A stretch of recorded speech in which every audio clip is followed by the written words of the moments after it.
This is probably going to be one of the most important episodes that you'll ever watch. And if you find yourself doing everything right, taking all the supplements, following keto, following fasting, carnivore, whatever it is, but you don't feel well, you still don't feel well, this is the episode for you. And I have Dr. Daniel Pompa with me, the GOAT, as I call him, the greatest of all time. And we're going to be taking a deep dive into some of the most common issues you might be dealing with. Diabetes, also insulin resistance, autoimmune disease, the gut microbiome, and thyroid conditions, and much, much more. So Dr. Pompa, welcome back to the Keto Kamp Podcast, brother. Thank you, man. He caught me on vacation, right? He tracked me down in Miami. You're vacationing in my hometown, in Miami. Yeah, so of course you're we going had to track to do this. Yeah, exactly. Well, this is actually a show that I've wanted to do on your podcast. We've done a lot of different topics. We've done a lot of different shows, but we've really never hit on this. And I agree with your point. I think it's the most important show we've ever done together. Agreed. Yeah. And it's part of my story, right? Yeah, and it wasn't until I met Dr. Pompa, 2017, 2018, I was one of those people that probably you watching this right now, spending hundreds of dollars on supplements every month, doing keto to a T, doing intermittent fasting, doing CrossFit, and I had brain fog. I had weight loss. I was gaining some weight, and then it was hard to get it off, so I had some weight loss resistance, and I was taking a nap every single afternoon, and I couldn't figure it out. So we'll get to why that was the case, but I want you to start with why so many people are dealing with what I was dealing with, and then we'll tie it into my story. You know, I think if we back up even 10 years ago, people could just change their diet. We're talking about what you mentioned, right? Keto and all those amazing things, but I'm talking about just basic dietary changes, and they would go, I have energy again. My brain fog's gone. That's not the case today. Today, it's more complicated than that, right? Because of the amount of specific, and we'll get into this in detail, specific toxins that we weren't exposed to the levels that we are today that are causing something we all know and heard of called inflammation. But I want to be more specific. Cellular inflammation that's causing hormone resistance, and therefore a lot of the symptoms that you said, brain fog, anxiety, can't sleep, no energy, weight loss resistance, all of it. And it's inflammation of the cell, keeping our cells from hearing our hormones. So it doesn't even matter what blood levels look like, or even taking hormones, even the pills that you're taking, all the diet. When your cells are inflamed, you can't get the good stuff in. The cells become more toxic. You can't get the bad stuff out. We turn on bad genes. We make no cellular energy, and we feel like crap no matter what we do. And it's a cellular problem, and that message has to get out there. And I want you to go deeper into that, because in case somebody missed that, we have about 50 to 70 trillion cells inside of the body, and every cell has this membrane, which has these receptor sites. So explain, you might be taking the best supplements in the world, but if it's not getting into the cell, it's not going to get that job that you want it to perform. It's not going to produce energy. It's not going to help you burn fat. But relate that to exactly what's happening at that cellular level. Look, you said this. Every cell, 50 to 70 trillion of these things, right? In our body have this precious membrane that allows everything we need to feel good, just keeping it simple, to pass into the cell. Your dietary nutrients, everything. Hormones, oxygen, nutrients. All of it. But what happens is when that cell membrane becomes inflamed, and we'll talk about some of the culprits, right? But then you can't get the good stuff in, despite taking all the good stuff. And what happens is once that membrane, think of it as a chimney, right? It's like if you're making energy in your house with a fire, right? A log, right? It puts off a nice heat. That's energy. But what happens if your damper's closed? Builds up all this toxic smoke. You don't die from the flames, you die from the smoke. And that's what happens in the cell. The cell starts to build up more and more of the waste just from making normal energy to survive, and it builds it up, and the cells become endogenously toxic, right? So the cells become more toxic, they start producing less energy. And simply put, you just don't feel good. And then in every cell is a nucleus that has your DNA. And what happens is the toxins start to trigger the genes. And what that means is your genes literally get turned on. So let's say you had a susceptibility for a thyroid condition. You mentioned diabetes, right? You mentioned autoimmune. Those all have a gene that can be triggered, meaning we have predispositions for these things, right? We all have them. You have the blueprint. Yeah, you have the blueprint.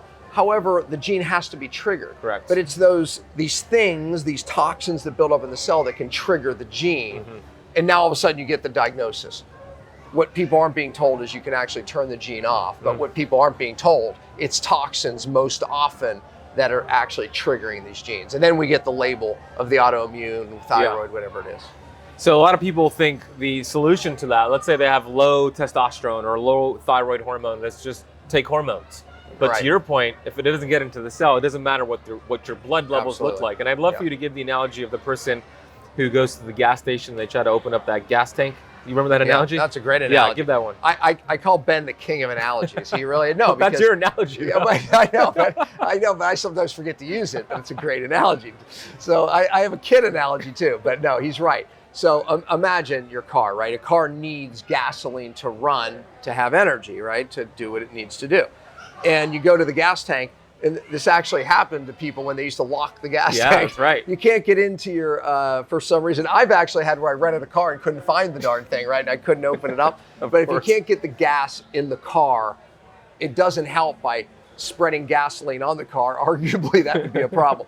But the point is, it has to get in the car. No different than your hormones, no different than your nutrition. If you can't get it in the car, then what good is it? You're not going to have cellular energy. Your car's not going to run. Yeah, it's a perfect analogy. And I know the kid analogy about screaming at your kids. They listen at first, and then later on they don't listen. Exactly. So the analogy here is that at first you're talking very normal to your kids, and then they start not listening. You scream louder and you scream louder. After all, they're not listening at all. Yeah. It doesn't matter how loud you scream. That's the analogy of taking more hormones, taking more hormones, taking more hormones. The kids, the cells, are getting deafer and deafer and deafer.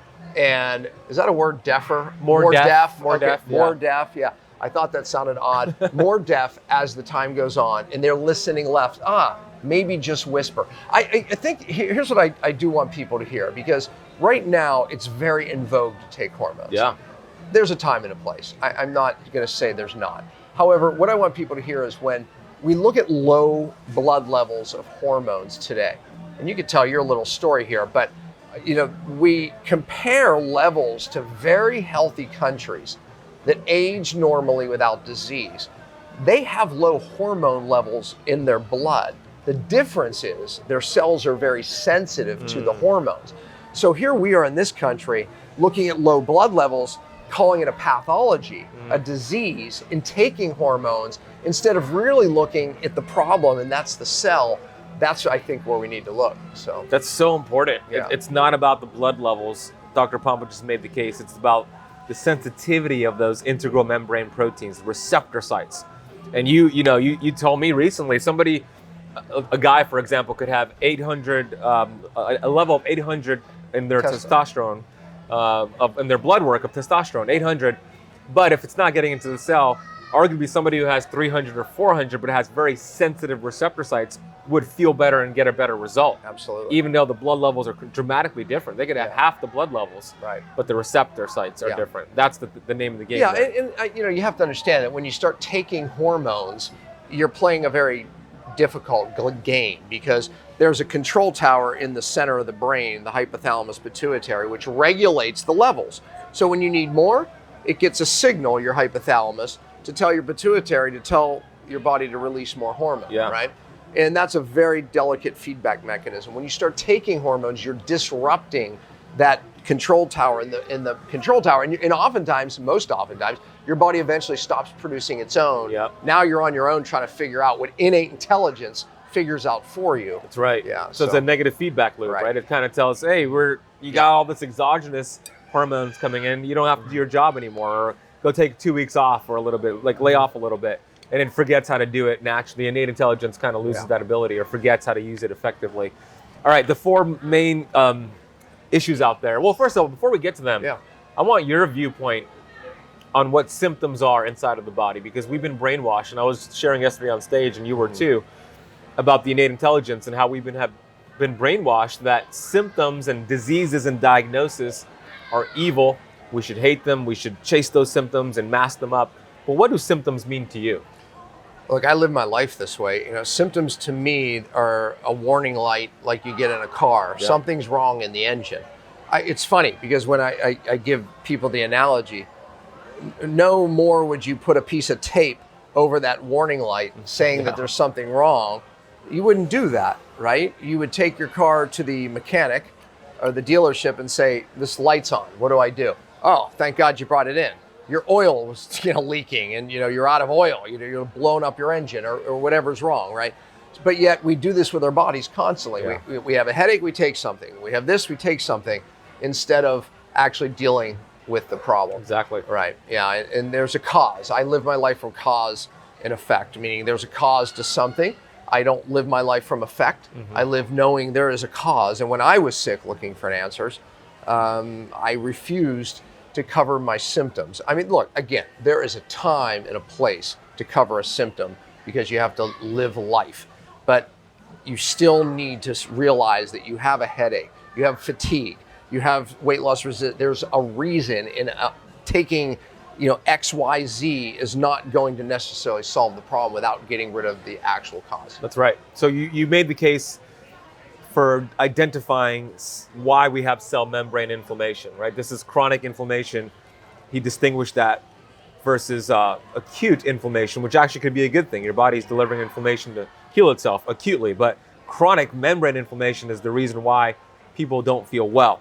So then the question is, what is the root cause of why people have chronic membrane inflammation? From stage, I wish I would have done this, but I'll do it in the future. I'm going to do it for you.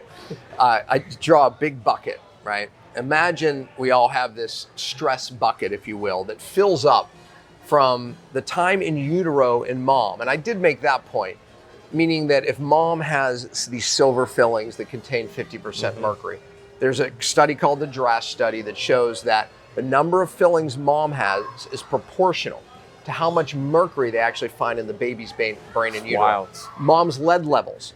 It's normal for moms to lose Bone. to lose bone Yeah. during pregnancy, but out comes lead if they got lead from their parents. Yeah. And then lead goes from one generation to the next. So we start filling this bucket in utero, and then as life goes on, we start filling it more and more and more till one day it overflows.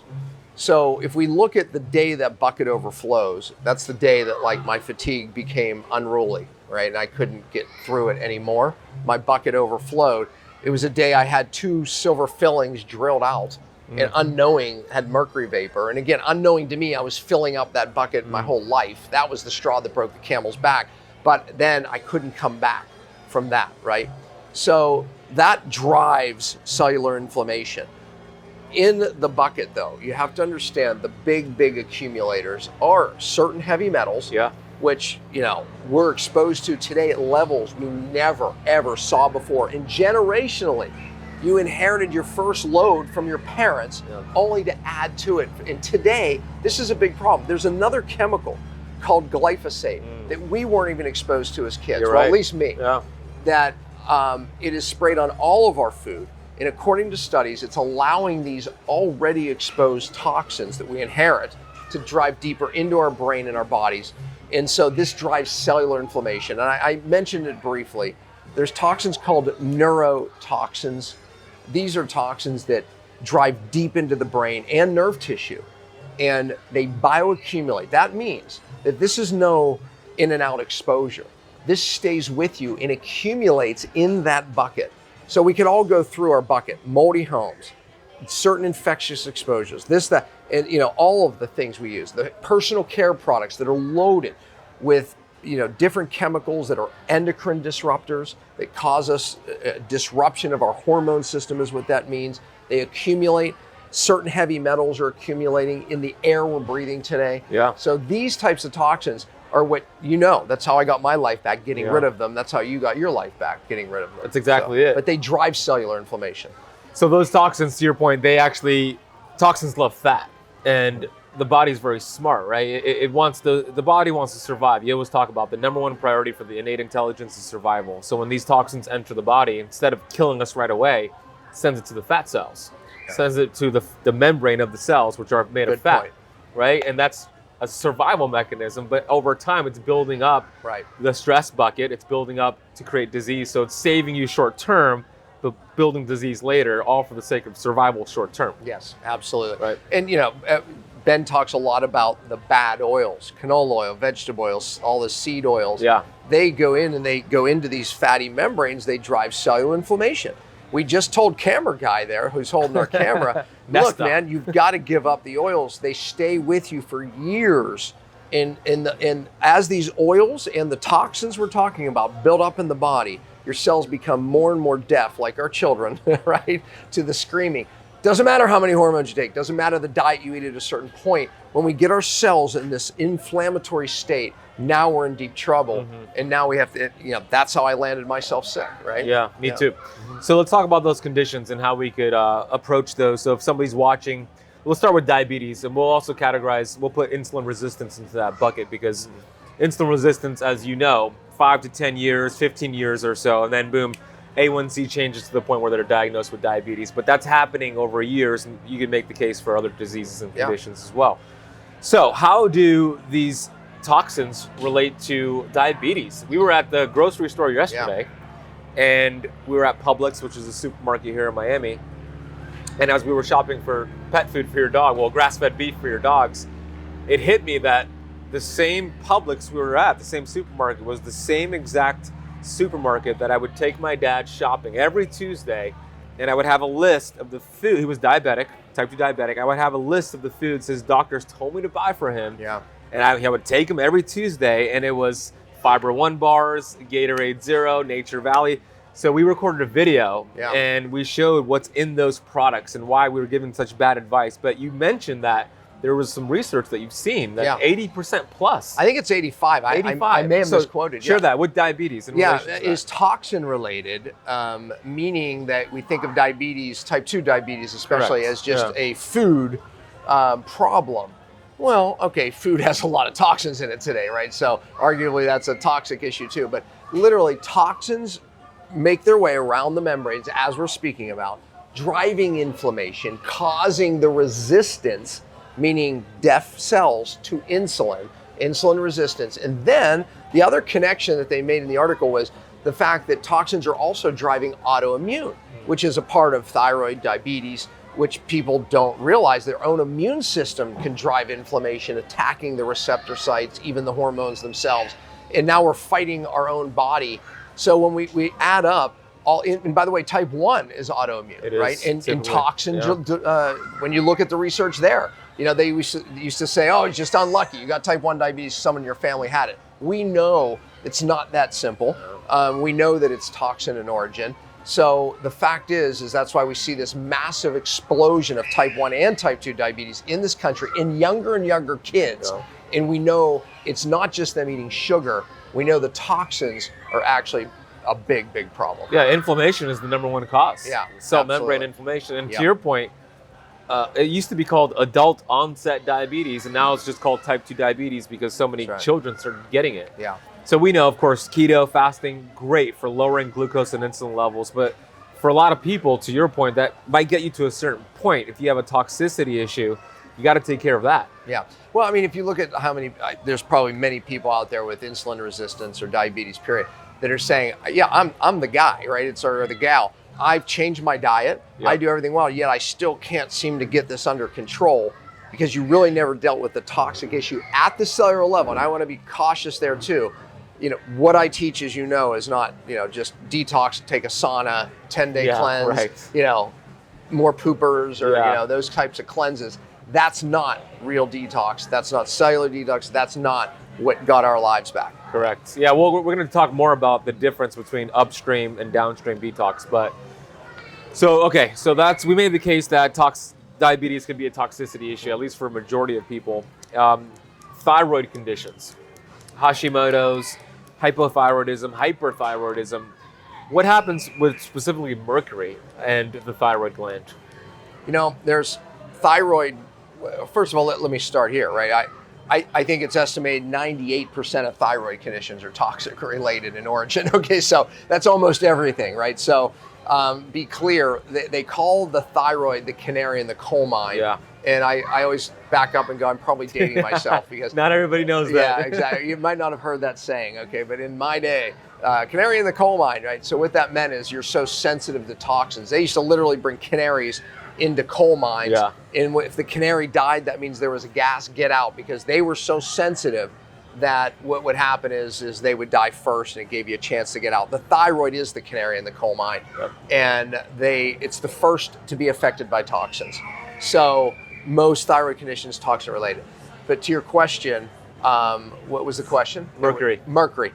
On the thyroid receptors, you have what is called a selenium receptor. Selenium just so happens to be a mineral that it's like a little magnet for mercury. So imagine these little selenium receptors, because that's kind of how the receptors work. The mercury attaches to it. Your immune system can see that little receptor and it goes foreign because it sees the mercury and it starts attacking it.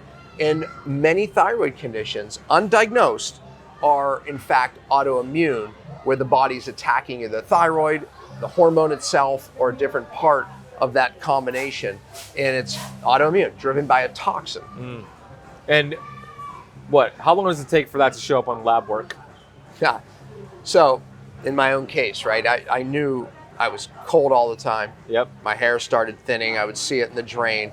I was getting skinny fat, right, where it was like I was losing muscle, my energy low. If you start Googling those symptoms, you'll quickly go, thyroid condition. Yep. So anyway, I went and got blood work done, hoping that was it, right? Because then I could just address my thyroid, right? So my blood work was normal. It may have been another 10, 20 years before my blood work was actually out of range.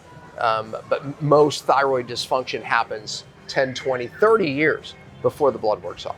But with the blood work, aren't most doctors just checking TSH? Isn't that the gold standard? It is. And why doesn't that give you the full picture? Yeah, so TSH is considered the gold standard of, hey, you have a thyroid dysfunction.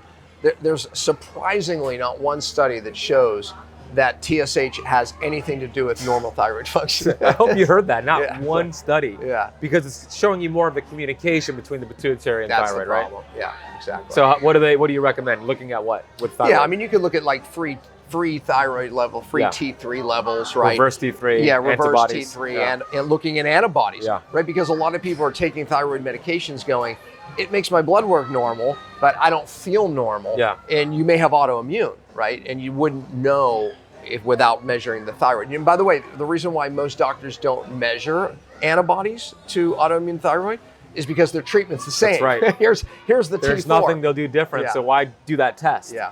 I think levothyroxine is the number 2 prescribed medication in the U.S. after a statin.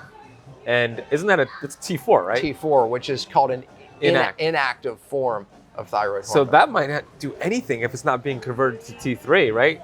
It's exact good point. So people take T4. Yeah. It makes your blood work look better. So your doctor's going, well, you should feel better. Yep. But if it's not converting to T3, T3 is actually what gets into the cell, attaches to the receptors we've been talking about, gets its message in the cell.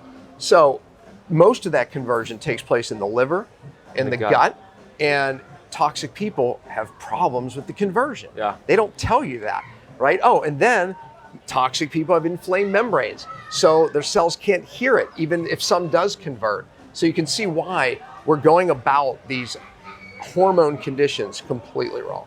Even if it is converting, if they have too much cellular membrane inflammation, it still then has to get into the cell. So there's multiple steps here. It's not as stupid and simple as like a TSH. And it actually gets a step worse, because we talked about the control tower here.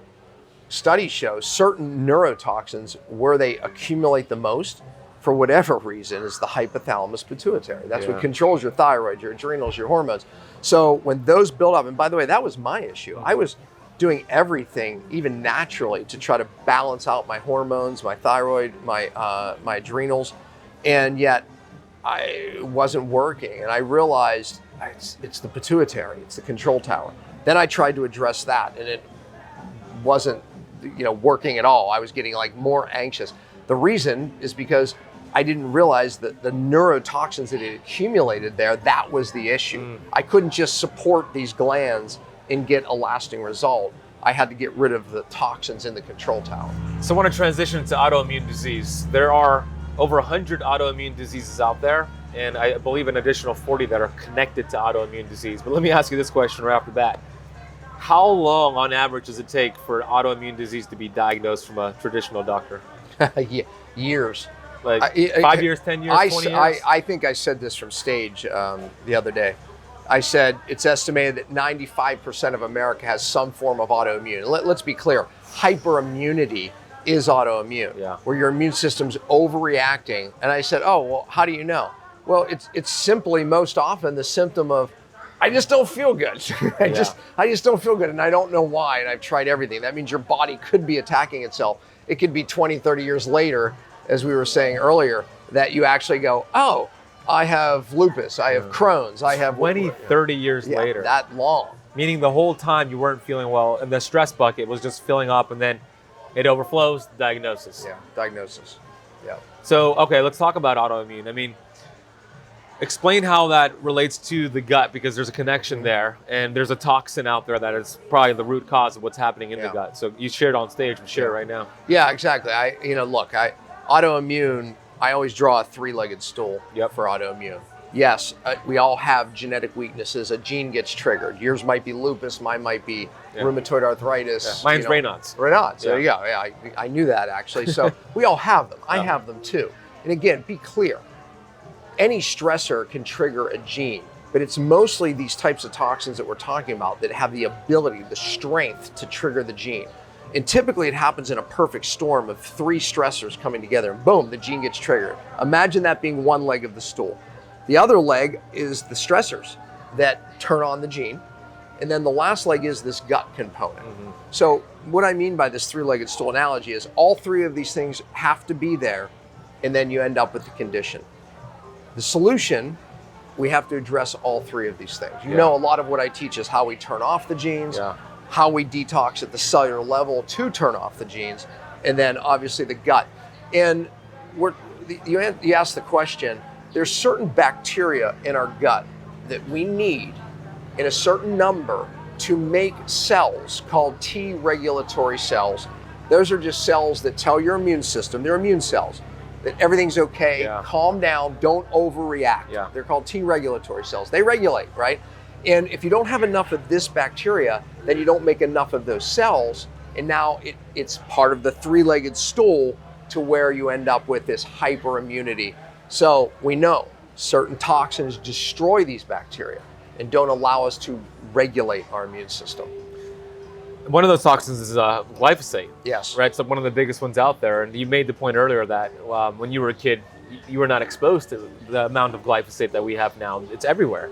But you mentioned also turning off the gene. I would guess that if we asked, we're here at a hotel, if we asked 100 people here, did you know you could turn off bad genes? They would say, what are you talking about? That doesn't even make sense. It's probably not a sentence they've ever heard. Well, because I think they're still being taught, or at least, via the media, their doctors, that, oh, a genetic condition, you're just unlucky, you got it from your parents.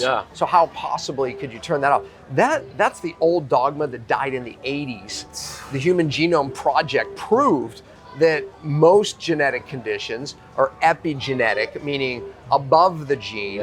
Your hard drive is what you got from your parents, but it's the software that determine all your function. And Dr. Bruce Lipton obliterated that argument by actually removing the DNA from a cell, and it went on to live for months. It's like, okay, if that's not the intelligence, something controls the DNA, the three-legged stool. So if you missed it, the three legs, you have your DNA, so it's the blueprint. And maybe you have some cards that were not your favorite cards, meaning like if you're a poker player and you were dealt a bad deck of cards, a skilled poker player will still end up victorious, right? So maybe you had a bad deck of cards, but the other two legs determine how you play those cards. Stressors, which is mental, emotional, physical, and for this conversation, chemical. And then you have the gut microbiome, which we use ancient healing strategies, etc. So meaning people think, well, I take probiotic, so I probably won't have it. It's not that simple. It's not. Yesterday you made that joke and everybody laughed because they agreed with you. It's exactly. Because everyone's sitting there with the gut issues going, and I'm not against probiotic. It's not the point. It's just, you have to deal with the gut. It's like, I'm good. I teach classes. I drink kombucha, Dr. Pompa. I'm good. That's so simple. All right, let's talk about detox, because we we know the problem is real and it's getting worse. I mean, we didn't even talk about long COVID and how that's also... Talk about that, yeah. You know, let's actually get into that and then we'll talk about Okay. like real detox. So long COVID, there's nothing new about it, right? It's a mitochondrial issue. And I want you to talk about what exactly is happening if somebody went through COVID and they still are experiencing symptoms weeks, months, and years later. Well, they're in what we call a cellular danger response, meaning the cell saw a threat, in this case a virus, didn't recognize it, and because many people's stress bucket, bringing you back to your bucket, is full, that one extra stress, it said nope, and it's stuck in this cellular danger response, which, by the way, is a normal response that our cells go through to save our life. You know, it's like getting the flu and you put yourself on the couch, your cell energy drops, it's protecting you. But when you're in a cellular danger response and you stay there, you end up energy dropping in the cell, the body's doing what it thinks it's doing to save your life, but you're stuck here. No energy, brain fog, can't think, hair's thinning, all bad stuff. Not a good place to be, and it's because the bucket was too full. So it goes back to the bucket. It's funny, we're sitting here and there's a pool behind us, and I gave you an analogy yesterday. I want to hear it. I want them to hear it's it. It's a perfect time to share it because I was talking to Dr. Pompa yesterday, and I was thinking about this cellular danger response, how the cells get stuck. It identifies threats and they get stuck. So the analogy is such: we have a pool behind us, there's kids swimming around there. Let's say, for example, one of these kids, they're like, I want to learn how to swim. They've never been in the water before, maybe like a 2-year-old. So there's a swimming instructor. Now, a bad swimming instructor will just say, come on, kid, and throw him into the water. And that kid will be in a cellular danger response. Like it would be traumatized. Now that kid's 22 years old and he's like, I'm never getting Still afraid of water. I'm still afraid of water, right? That's kind of like what's happening at the cellular level. The mitochondria, like, I can't do any stressors. Like, I need to be away from the stressors. But a good swimming instructor will gradually put that kid into the pool, you know, let him get familiar out of the pool and increase that stress so it adapts to it. Yeah. So that's exactly the people who are in a cellular danger response. Absolutely. They had a bad swimming instructor. Their stress bucket was full. Now, how do we get them out of there? And you know what's funny is that I don't want to misquote it, but I think it's 57% women end up with a thyroid condition post-COVID, or at least thyroid more dysfunction. The reason, remember the canary in the coal mine, right? So that gland that gets stressed very quickly, the adrenals and the thyroid kind of bounce off each other. But we know that so many thyroid conditions are happening now post-COVID. And again, you may not get the diagnosis from the blood test 5 years from now, maybe 10 years from now, but your thyroid could be affected. And again, there's a solution. I mean, we have to empty the bucket. I mean, the cell, fix the cell, you get well. It's obviously my saying. Why do women have, I know men have thyroid conditions too, but why do we see it more in women than men? Yeah, I mean, that's a great question. And for whatever reason, the COVID thing hit women more. And I don't know that they know the answer to that. But in general, don't we see that in general? Yeah, I believe so. And I think that women, they're more hormonally in tune. Their thyroids are more fragile as a whole, because we know we have more thyroid conditions. But yeah, I mean, the COVID thing, I'm not sure. Oh, yeah, interesting. Okay, so let's talk about, you know, real detox and the solution here, because we know that the problem is apparent and it's real, and I know a lot of people, this is resonating with you. So most people will hear the word detox and they'll think, oh yeah, I did a 7-day cleanse, or I did a juice fast, coffee enema. And why does that not do what we need to do, which is to empty out that stress bucket? Yeah, and I love coffee enemas. Yeah. I love saunas. You don't love juice fast, though. And I don't like juice fast. Yeah, so okay. I even don't have much problem with taking poopers every once in a while. That means your bowels are moving, right? But people do call those detoxes, and I've done detox, right? Okay. If it were only so simple to get mercury out of your brain, or mold, biotoxins from past moldy exposures or hidden infections, you know, by doing any of those cleanses, it's not that simple. No. They can assist real detox, but real detox, as you know I teach, is a cellular issue. Meaning that when our bucket is filling and overflowing, our cells' detox pathways that we need to feel good and normal function day in, day out. Even, remember, as I taught you, the energy it makes, it has to get rid of the smoke, like the fireplace, right? So once these pathways in the cell get shut down, diminished, now you're dead in the water unless you fix them. Yeah. You won't get well until you fix those detox pathways in the cell. So you have the 5 R's, and R number 1 is remove the source, right? So for example, if somebody has silver amalgam fillings, what would be a recommendation for them right now? Yeah, our number 1 is, remove the source. The other R's are what we need to fix in a cell, which is kind of my roadmap. But look, whatever you do, don't just run and get fillings out, right? Yeah. Would you rather somebody go get their fillings out from a regular dentist or keep them in their mouth? Probably keep them in. I would agree. Yeah, well, because obviously you can overflow that bucket, right? Like I did. But now, don't keep them in. Yeah, don't keep them in. Yeah, but I'm just out of those two. So these fillings, we're using this as one example, right? Yeah. But because it's what really sent my bucket overflowing. They vaporize mercury for the life of the filling. Yeah. And you can go on and Google smoking tooth, and that's a 25-year-old filling off-gassing mercury. That vapor goes right past the blood-brain barrier, right into that pituitary hypothalamus. And that happens longer than we're alive. Oh, absolutely. The off-gassing. Yep, off-gassing as long as we're alive. So the point is, though, is that mercury turns to inorganic mercury, and it's, there's a process, a safe and effective process that I've been teaching of how you remove it correctly. But to your point, the fillings, right? You have to get rid of them, but you just have to do it safely. Yeah. So find the right biological, holistic dentist. There's ways to do that. And the argument that regular dentists will make with fillings is that we've done blood tests on individuals who have fillings, and their blood levels are totally fine. We don't see an elevation in mercury. And I want you to make the case why that's not accurate. That's a great question, because blood levels of mercury, if you were getting exposed day in, day out, like a Mad Hatter. Yeah, with a type of mercury that will be in your blood for a couple days, you'll see it in the blood. But it's in the blood, and then it goes into the brain, and then you don't see it on a blood test. I made the mistake because I found Mad Hatter's disease online. I said, I have every symptom. Mad Hatter's disease is people making felt hats use mercury, and they were getting poisoned, and they had a certain set of symptoms. I was mad as a hatter. Anyways, and I went and got a blood test. It was normal. It wasn't like a year or so later, an endocrinologist said to me, I think you have mercury toxicity. And I said, I did a blood test. I didn't. And he said, wrong test. Do this test and see if it accumulated. But the point is this mercury vapor from the fillings goes right into the brain. It's not, you're not going to see it accumulating in the body.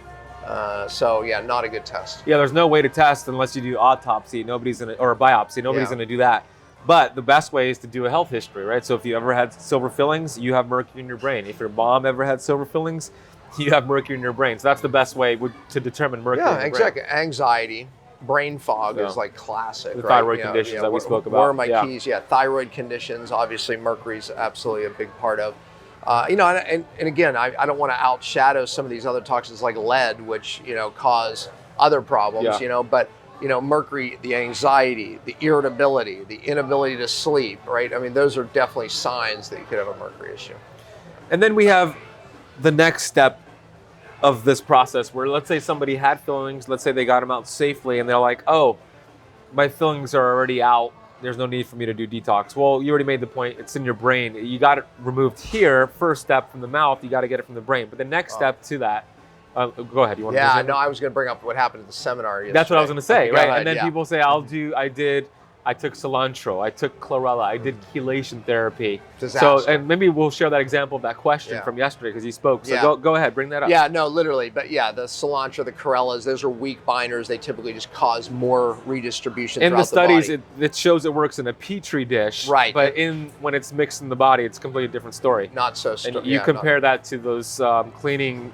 What are those things called? The cleaning, the street cleaners. The street cleaners. Yeah, it's like I always say, like, do you even see those anymore? Then every time I say it, I swear I see them in Miami all the time. Okay, yeah. Where it's like it's not really cleaning things up. It's just redistributing everywhere. That's the weak binders, like Cilantro, a lot of the plant binders like that are very weak binders. Yeah, but the strong. This question that happened at the seminar. The guy stood up and said, "Okay." So I realized I had mercury symptoms. I had all these different things. He had to retire from bodybuilding. Yeah, he did. He retired from bodybuilding. He was too sick. And they did IV chelation. I think he said DMPS or EDTA. Both, yeah, both. And he said, hey, I went and they did a retest and I looked better And I think they like looked at his body tissue, challenged it out, which is a better test. Yeah. But he looked better. And he said, I even thought I felt somewhat better, only to become more sick. Mm-hmm. And he said, man, my brain fog got worse. All these brain symptoms, anxiety got worse. And I explained to him in the question that you cleared the body using that chelator, the IV chelator. But every time you go home after the IV chelator, you're getting redistribution, and it's circulating more and more into the brain, and that's exactly what happened. So I said, look, you've got some work to do. Now you have to get it out of your brain, because doing the IVs, he was creating more and more accumulation in the brain. It's called redistribution. Yeah. Oh. Yeah. All right. Any other myths surrounding detox that you've seen that you're just like, it drives you nuts? Because I know there's a lot out there. Yeah. Anything we missed? Yeah. I mean, look, I think that when people say, there's all kind of the foot baths, and I don't have a problem with, they can set up a concentration gradient, but they think the foot pads, right? I mean, I guess what I'm getting at is there's these this is in vogue now, all these different things, right? And again, I don't want to throw the baby out with the bathwater. Maybe they could be assist in some way, right? But unless you get to the cell, unless you get what's in the brain, you're not going to get your life back. And what's the truth? Can you do this in weeks and months, or does it take longer? I one of my goals, this, when I'm training anybody. Yeah, you train me on this. And I say, be 100% honest with people. Teach them the process and tell them the truth, that it's years, not months. Yeah. I pulled mercury out of my brain for many years. Now, in 6 months of targeting it correctly, I could sleep through my nights, right? But it was years, because it's that deep. Yeah. And if you think it's going to come out in a few months, and that's probably my biggest pet peeve, it's foolishness. Yeah. To scientists, they get it, right? They know it's not coming out in a few months. Yeah. To doctors, I hear these comments like, oh, just do this metal detox for 3 months, or this, any neurotoxin. They're embedded into the brain, and it's years, not months. So, when I set up my program, Pompa program, which you're familiar with, my goal is to teach people the process so they don't need me or one of my coaches or doctors anymore, right? I mean, so they can continue the process to do it long enough to matter. Oh, it's so true. And people, it's the truth. And you might not like the truth, but that doesn't mean you're not going to feel better in a few months. It just means in order to really do some damage, or I shouldn't say damage, and really clear some things out, it's years, not months. But to your point, within 6 months, you were back to sleeping. You were noticing an improvement. So yeah, you'll improve, but in order for you to get your life back and get well, it's years, not months. It's the truth that most people don't want to tell people. Yeah, people don't want to hear it. They're looking for shortcuts. Doctors fear saying that because they feel like they're going to lose a patient, right? Or but the fact is it's not true. People know. Intuitively, they know, because they've done it all, right? They respect it and they get it, and they're like, yeah, I can learn it and do it myself. I'm good with it. So Dr. Pompa does trainings all about this, where he'll take a deep dive into the other heavy metals that we didn't really get into today, like lead and cadmium and mold, etc. And he could illustrate how that works at the cellular level and talk about how to actually test for inflammation. So where can they learn more about that? Yeah, I mean, I even talk about a test that's 50 times more accurate than a blood test is, if the problem's inflammation, let's see where your levels are. Yeah. And we start people with a simple test. Let's look at your inflammation. That's the cause, right? That's the cause. Makes sense that we do that. People spend thousands of dollars. I spent $5,000 on all this blood test. It was normal. If I'd have did this test, I'd have been like, what? That's it. Yeah. That's a problem. Now let me ask another question. What can I do about it, right? Yeah. So we'll put a link down below. If you're listening on the podcast, it's also down below. And I think this is like your 5th or 6th time on the podcast. I think you hold the record. But it's good. We'll put Dr. Pompa's social media down below as well. He's the GOAT. Share this with somebody you know, somebody who might have long COVID, somebody who has diabetes, autoimmune, a lot of the conditions. I mean, chances are you know somebody dealing with this. And also believe that your body is capable of healing itself. That's Amen. Very important. Any closing words from you? No, I love that. Believe. I got well, he got well. That's it. Get to the cause. There lies the lasting solution. So you got to believe it before you see it. So we're going to go hang out in Miami. Thank you all for joining us today. Awesome. Thanks for having me, man. Yeah, thank you, brother. Yeah.